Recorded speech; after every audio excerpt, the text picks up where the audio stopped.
Over the next 10 minutes or so, I'm going to run you through a process to help you identify a vision statement for your business. Now, this is a process I've used in person through a number of workshops with different executive teams and leadership groups. I'm going to run through this fairly quickly. You can always come back and pause and sort of go over the video again, but I just want to cover the key concepts for you so that you can give some thought to your own vision statement, which is an important starting point for the strategic planning process. Okay, as you can see, the subheading here is that this is a guide for developing a meaningful vision statement as part of your strategic planning process. So it is a guide. I'm not giving you an exact answer. The whole point is that this will help you formulate your own vision statement. And we really start by thinking about what does our future look like? And you can see some key questions here under this theme of what does our future look like? Where are we heading? What's our strategic vision for the next 3 to 5 years, depending on whatever your time frame is?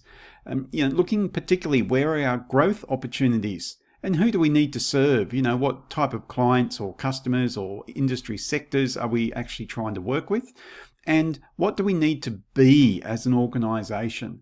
How do we need to go about doing that? And what do we need to do to maximize those growth opportunities? So these are some very broad questions, but we need to keep these in mind as we work through the process of identifying your vision. Okay, so let's just be clear about what is a vision statement. Your vision statement declares where you want to be in the future. It should use ambitious yet clear language. It should be specific enough to apply to your team, yet abstract enough to be inspirational and not put limits on future growth and evolution. And remember, your vision is not a roadmap, it's your destination. So we're really trying to look at where do we want to be in the future? Who do we want to be as an organization? And that brings us to reflecting on the whole strategic planning process. As you can see here, this is the Vectus pyramid with the cascading process, starting with the higher level strategic focus areas and then working all the way through to the more detailed operational objectives and tasks that go along with that. But before we start looking at, what should our strategic focus areas be? We really need to know, what is our destination? And so that's really where the vision comes into it, because we need to, in some ways, use the vision as that guiding light to say, well, look, if that's the direction we want to go in, if that's where we want to be in the future, which areas of the business, what are these strategic focus areas that we actually need to pay attention to? So that's why the vision is important in terms of the overall strategic planning process, because it gives us that overall direction. And when it comes to thinking about what should be in your vision statement, what's important, what sort of things should you consider, these 4 questions can be very helpful. Now, before I explain these questions, just keep in mind that you don't need to answer each of these questions specifically. The questions are there to give you a broader insight into what's important for you. So the first question is, what is the outcome of what we do? So think about the impact of what your business does. Now, just to be clear, this isn't sort of not necessarily the what you might think is the obvious outcome. For example, if we were running a bakery, an obvious outcome might be that, we produce bread or we make pastries. But that's not really the impact of what the business does. So what we're looking at here is the outcome in terms of an impact. So we might think, if we ran a bakery, that really our focus is on creating joy for people in terms of the treats that we make. But there may be some other impacts that you might consider as well, but that was just an example. Another question is to consider what is unique about what we do. What makes your business different when you think about your competitors or those other providers that might be in the consideration set from your customer's perspective. And this could involve just identifying or clarifying, the secret sauce of your business. Really, what makes you different? What makes you stand out? What makes you perform better than what you think other similar businesses do? The next question is, how do we quantify our success?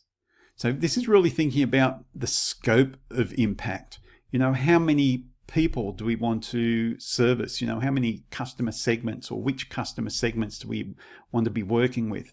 It might be to do with the geographic reach of our network, or it might be new services that we want to introduce. How do we quantify what this end goal might look like?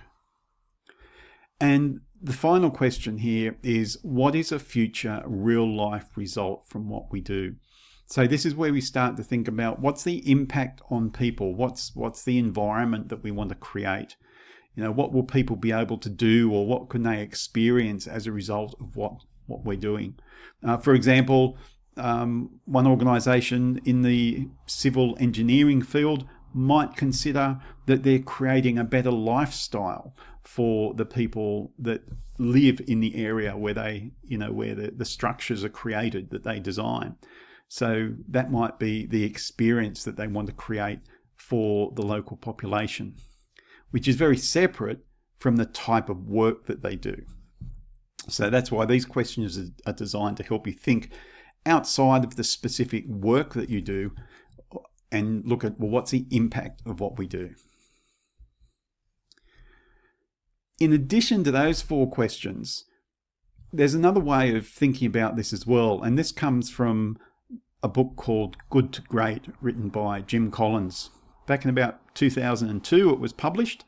You can look that up if you want more details, but one of the core concepts out of that book is around what Jim Collins referred to as a hedgehog concept. Now, it really relates around these 3 questions that you can see in the center here, and often they're presented as a Venn diagram, and it's really where those circles overlap, looking at what are the biggest opportunities in our industry, what are we deeply passionate about, because we need to be passionate because we want to persevere, and what can we be the best at? So looking at the skill set that we have, or what we need to develop, what can we be the best at, as well as what we're passionate about, and where are the actual opportunities in our industry, because it's no good being really good at something which doesn't really provide much of an opportunity. So thinking along those lines, we can then add that to any thoughts that you might have around those 4 questions that we've just spoken about the outcomes, uniqueness, quantifying success, and the tangible impact. And so that leads us to think about, is this what we aspire to? So this is the inspirational part of the vision. Do we aspire to reach whatever these outcomes are that we're specifying? And importantly, how far ahead are we looking? Because any vision needs to have some sort of time frame around it so you can make sensible decisions. Okay, let's have a look at some vision statement examples which come from real organizations that I've worked with. So I just wanted to share these with you because they might help you understand, well, what could your vision statement look like? The first one here, as you can see, is in the agriculture field, looking at genetics and farming, and they determined that their vision statement would be to provide a superior experience for anyone eating berries and be the preferred partner for berry growers. So they've identified that experience, that impact for people, and they've identified the 2 sort of key stakeholder groups being people who eat the berries and actually the berry growers themselves. The other example here, as you can see, from a government department that looks after the parks and outdoor spaces within a large local government body. Their vision was to provide a diversity of quality open spaces, facilities and services that are places of joy, connection and inclusion, which inspire a healthy, active and cohesive community. So there's an awful lot included in that, but it covers all the different aspects of the work that they do and the different stakeholders including, importantly, their overriding aim, which is to encourage more people in their community to be active and healthy. Okay, we've got two more examples here. One from a group training organisation, and a group training organisation basically employs apprentices and then places them with host employers. And their vision is to be the preferred provider of quality workforce management solutions in regional and rural areas through partnering with employers to facilitate sustainable employment that contributes to creating a skilled workforce in the community. And once again, there's a number of different aspects they've touched on here, referring to what they do as workforce management solutions, which is a bit of a change from the historical perspective on it. They've had that geographic definition of where they want to work, and creating a skilled workforce in the community has that impact on the people perspective. And finally, the other example here is from a cleaning and restoration supplies company. So they're like a distribution warehousing business. And their vision was to be a catalyst creating happiness for staff, customers and vendors by providing the best range of cleaning and restoration options in Australia to maximise success. So once again, this example is a bit more straightforward around creating happiness, and this is very much driven by the owner of this business, who really thought, well, the business we're in isn't terribly complex in a way, but we want to create happiness, make it easy for people. So there are some examples of vision statements. They might be helpful for you to understand what yours may end up looking like. And that brings us to looking at, well, what happens after we've got our vision? That really leads us to looking at these strategic focus areas. And the key point I want to make here is that these strategic focus areas really are an expansion of your vision statement. So once you know what your vision is, you can then think about your own business, your own team, and think, okay, well, what are these strategic focus areas that we need to address to help us move towards that vision? And as it mentions here, it's been shown that having 3 to 5 of these strategic focus areas is usually the best outcome, because otherwise it becomes too unwieldy to manage within the business, because within each focus area you then end up having a number of objectives and tasks which flow from that. So that's something to keep in mind as well, and I just want to point out that's why it's important to have a vision, because it helps us define what should these strategic focus areas actually be. And some examples of strategic focus areas, once again, these are the headings, and then within each one of these we could define what that means for our business. But it could be about embracing sustainability, or the research and development angle, or maybe expanding capability within the business. All these need to be chosen to support your drive to reach that destination. And that really brings us back to where we started, looking at what does our future look like?